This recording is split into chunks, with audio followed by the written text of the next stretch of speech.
Ah! First day of school! Yoo!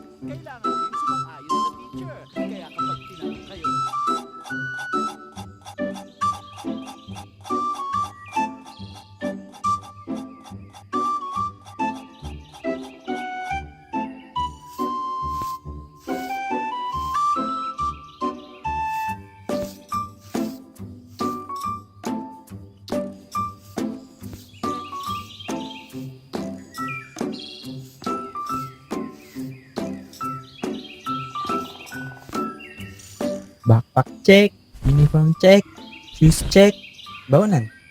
Baon mo, huwag mo kalimutan.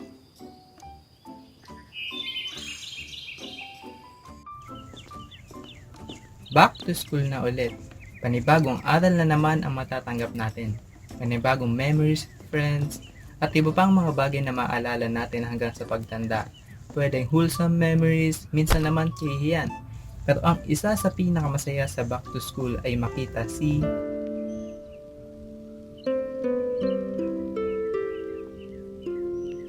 Kalbo! Yay! Yay!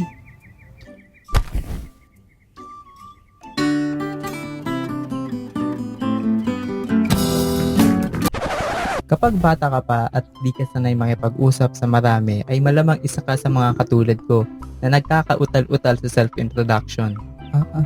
Ako po si Jao. Nakatira po ako sa bahay at gusto ko po maging artist pag laki ko. Ako si Junard at ang ulam ko ay scrambled egg. Ako ay isang bayani, matulungin, masipag, malakas, hindi palamura, matalino, cute, pogi at hindi pikunin.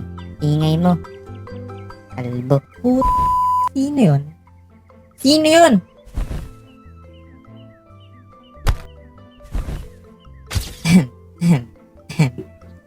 Ako po si Badong.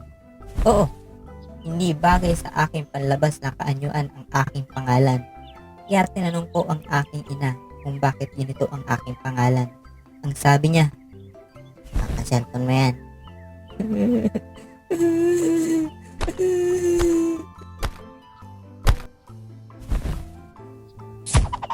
At dahil pasukan na naman, hindi mawawala ang paborito nating oras sa school, ang recess. Dito kasi tayo nagkakaroon ng oras may pagdaldalan sa mga kaklase natin na hindi tayo pinapagalitan ng mga teacher. Nung elementary din ako, flex pa kami magkakaibigan ng mga baon kahit pare-parehas lang namang scrambled egg ang ulam namin. Ooh, yummy. Ang sarap naman yan. Pero mas masarap yung akin. Ano ba yung iyo? Itlog din. Hay, nakakaawa naman kayo. Hindi niyo ba kayang pumantay sa class ko? Ano bang baon mo? Beaten eggs with tomatoes cooked under the right amount of oil and heat. Ha? Scramble. Alam nyo ba kung anong mangyayari kapag hindi kayo kumain ng maayos bago ang klase? Ganito.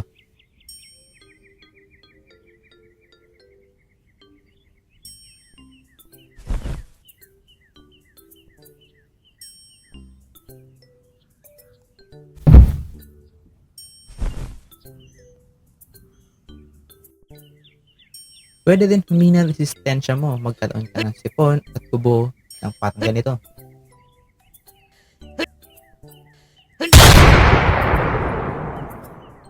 Tuwing pagkatapos ng klase, di ko rin maiwasan tumingin sa mga laruan na binebenta sa labas ng school. May laser, may ilaw na nilalagay sa daliri, may bracelet na pag binali umiilaw, jolen, dumpo, yoyo, pogs, X at marami pang iba. Kaya minsan yung baon ko hindi ko na ginagastos para makaipon ako ng pambili ng laruan. Yung elementary kasi ako, sa pilitan kami pinapabili ng pagkain pang almusal ng teacher namin. Ito yung goto, champurado, kuminsan naman sopas. Okay lang naman sana kaso lang hindi makatarungan yung presyo kasi kaklase ko lang din yung nagtatakal ng pagkain sa baso namin. Which is yun yung lalagyan ng pagkain namin lahat na pinaprovide ng school. 7 pesos lang baon ko nun kasi 7 years old pa lang daw ako. Tapos obligado pa kami bumili ng tigli 5 pisong goto na ganito lang naman karami. Nireklamo namin siya sa teacher namin kaso wala din nagbago nung pinalitan yung tagatakal. Hindi naman ako pwede kasi maliit lang ako at cute. At dahil yun ang naging isa sa mga unang naming karanasan ng korupsyon, nagkaisa kami na magsagawa ng kilusan laban sa mga hindi patas magbigay ng takal ng aming pagkain.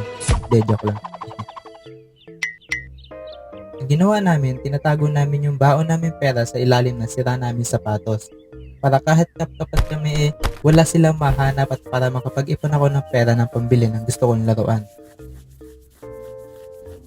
Bukod sa pagbili ng laruan, excited din kami umuwi lalo na kung maaga pa kasi sa nakatakdang oras ng pag-uwi namin. Kasi masulit namin yung oras namin para maglaro sa labas ng school tulad ng habulan, patintero, agawan base o kaya naman pumulot ng random sticks at magpanggap na kami yung bida sa paborito naming anime.